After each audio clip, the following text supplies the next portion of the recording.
జై శ్రీమన్నారాయణ. ఈరోజు మనం ధర్మపదం గ్రంథములోని చాప్టర్ 5 విభాగము 39 ధర్మరాజు పట్టాభిషేకం మరియు బాధ్యతల పంపిణీ ఈ విభాగంలో చూద్దాం. వశంపైన మహాశయ, ధర్మరాజు మహానుభావుడు రాజ్య పాలనకు ఒప్పుకున్నాడు. చాలా మంచి జరిగింది. తర్వాత ఏ విధంగా జరిగిందో చెప్పండి ప్రార్థించాడు మహారాజు వైశంపాయనుల వారిని. జనమేజయ మహారాజా, చెబుతున్నాను వినండి అన్నాడు వైశంపాయనుల వారు. శ్రీకృష్ణ పరమాత్మ చెప్పుతున్న విధముగా ధర్మరాజును పుణ్య నదీ జలాలు తెచ్చి స్నానాలు చేయించారు. పుణ్య స్నానాలు చేయించారు.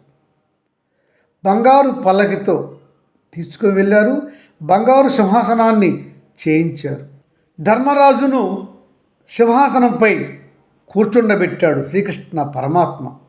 ఆ ధర్మరాజు చక్రవర్తి అయి వెలుగొందగా అతనికి ఒక ప్రక్కగా శ్రీకృష్ణ పరమాత్మ సాత్యకి నుంచున్నారు. ఇంకొక ప్రక్క భీమార్జునుడు నుంచున్నారు. తదుపరి శ్రీకృష్ణ పరమాత్మ, సాత్యకి, భీమార్జునుడు ఉచితాసనాలపై కూర్చున్నారు. ధర్మరాజుకు వెనుకగా నకుల సహదేవులు ఉచితాసనాలపై ఆసీనులయ్యారు. కృష్ణునికి ఒక ప్రక్క కుంతీదేవి ఉచితాసనంపై ఆసీనురాలు కాగా ఇంకొక ప్రక్క మహారాజు, ఇంతకుముందు ధృతరాష్ట్రుడు మరియు గాంధారీ దేవులు కూడా ఉచితాసనాలపైన ఆసీనులయ్యారు. వారి తరువాత విదురుడు, దౌమ్యుడు కూడా ఉచితాసనాలపైన ఆసీనులయ్యారు. ధృతరాష్ట్ర గాంధారీలను ఆనుకొని ప్రక్కగా కూర్చున్నారు సంజయుడు మరియు యుయుత్సుడు. అప్పుడే సభకి వచ్చాడు కృపాచార్యుడు.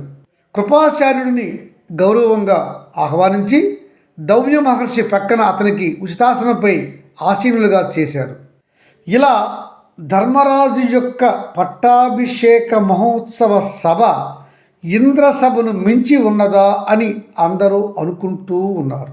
శక్తివంతమైనటువంటి వేద మంత్రాల నడుమ ధర్మరాజు, ద్రౌపదీదేవి సింహాసనంపై అధిష్ఠించి కూర్చున్నారు. ధర్మరాజుకు ఎడమవైపున ద్రౌపదీమాత కూర్చున్నారు. ధర్మరాజును, ద్రౌపదీమాతను కుడి ఎడమలుగా కూర్చునబెట్టినది సింహాసనం పైన శ్రీకృష్ణ పరమాత్మ. వారిద్దరిని సింహాసనంపై కూర్చునబెట్టిన శ్రీకృష్ణ పరమాత్మ ధర్మానికి జయం కలిగింది అని తన శంఖాన్ని దీర్ఘంగా పూరించారు. శంఖారావం అయిన పిదప, ధర్మరాజ, ధర్మానికి జయం కలిగింది. నీవు ఈనాటి నుంచి ఈ భూమిని ధర్మంగా పరిపాలన చేయుము. నీవారు పైవారు అనే సంశయం లేక ధర్మాన్ని నిష్పక్షపాతంగా అమలు చేయి. మిమ్మలను పుణ్య జలాలతో అభిషేకిస్తున్నాం.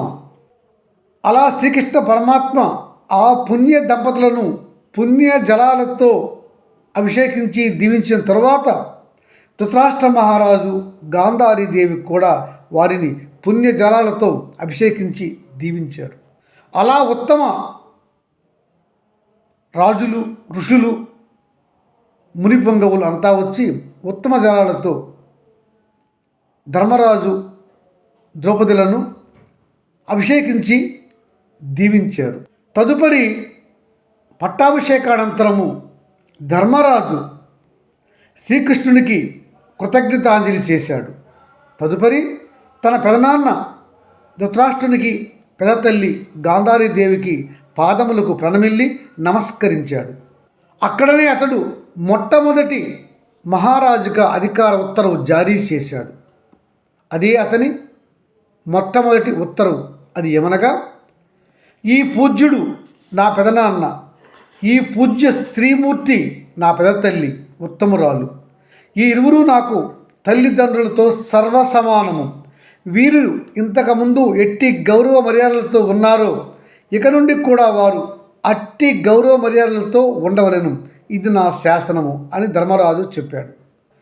వైశంపాయన మహర్షి మా ముత్తాత ధర్మరాజు యొక్క పట్టాభిషేకం ఘనంగా జరిగింది. సంతోషంగా ఉంది వినడానికి. తరువాత మా ముత్తాతలకు ఎవరికి ఏ శాఖ ఇచ్చి పరిపాలన చేయమన్నాడు ధర్మరాజు చెప్పండి అన్నాడు. వైశంపాయన చెప్తున్నాడు, రాజన్ చెప్తున్నాను వినండి. ధర్మరాజు ప్రకటిస్తున్నాడు, శ్రీకృష్ణ పరమాత్ముని ఆశీస్సులతో నేను ఈ సింహాసనాన్ని అధిష్ఠించగలిగాను. మేము అతని యొక్క ఆశీస్సులతోనే విజయాన్ని పొందాము యుద్ధంలో అని ప్రకటించి తరువాత గౌరవంగా పెదనాన్న పెదతల్లి ధృతరాష్ట్ర గాంధారీలను వారి అంతఃపురానికి గౌరవంగా పంపించి వారికి సేవలు చేశాడు. తదుపరి ఆ రోజే భీమసేనుల వారిని యువరాజుగా పట్టాభిషేకం చేశాడు ధర్మరాజు. విదురదేవుడిని మహామంత్రిగా నియమించాడు ధర్మరాజు. ఆర్థిక వ్యవహారాలు, రాబడి ఖర్చులు అన్నీ చూసే విత్త మంత్రిగా ధర్మరాజు సంజయుడిని అభిషేకించాడు.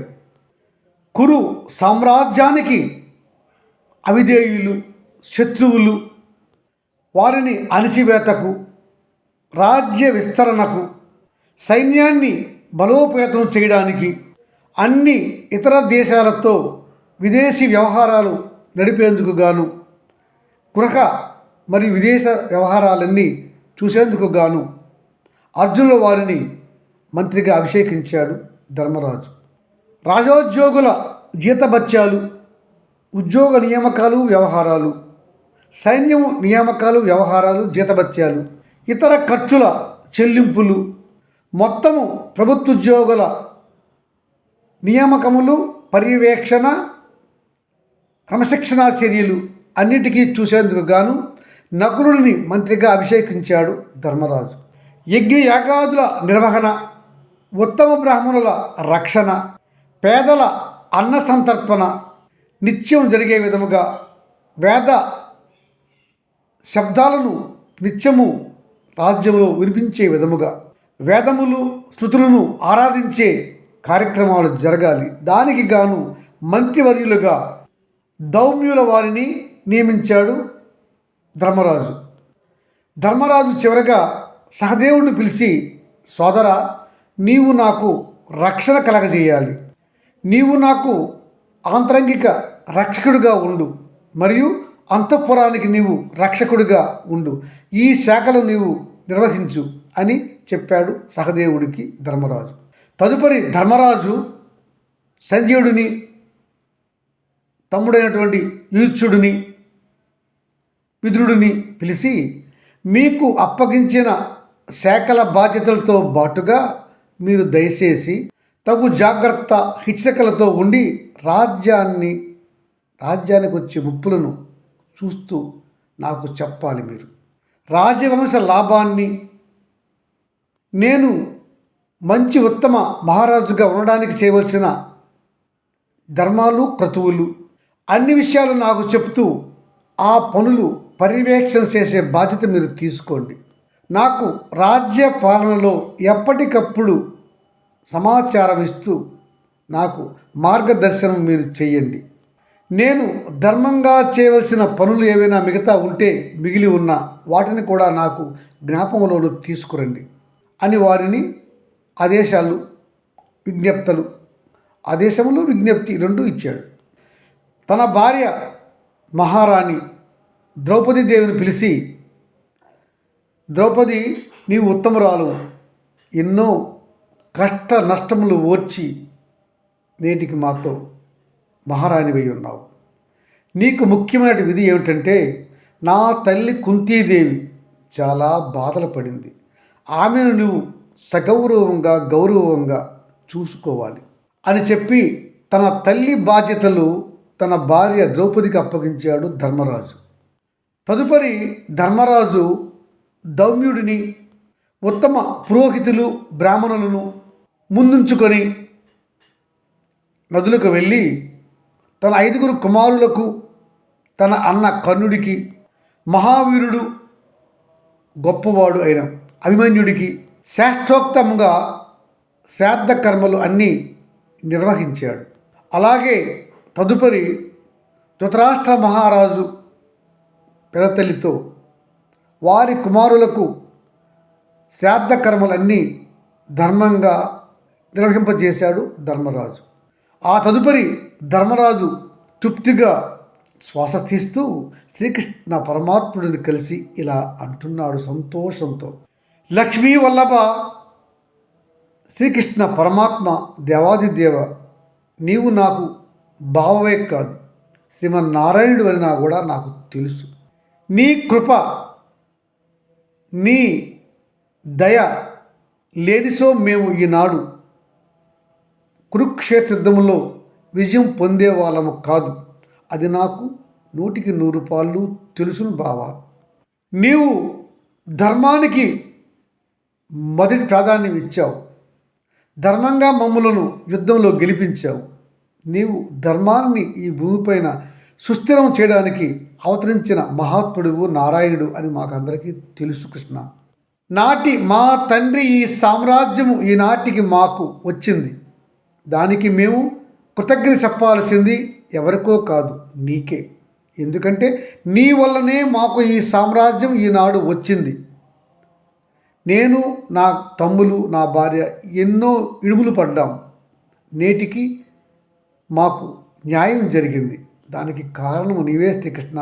నీకు నా తరపున, నా భార్య, నా తమ్ములు, నా తల్లి తరపున శతసహస్ర వందనాలు అంటూ శ్రీకృష్ణ పరమాత్ముడిని నమస్కరిస్తూ ఎత్తి ప్రార్థిస్తూ ఘనంగా పూజించాడు ధర్మరాజు. జై శ్రీమన్నారాయణ.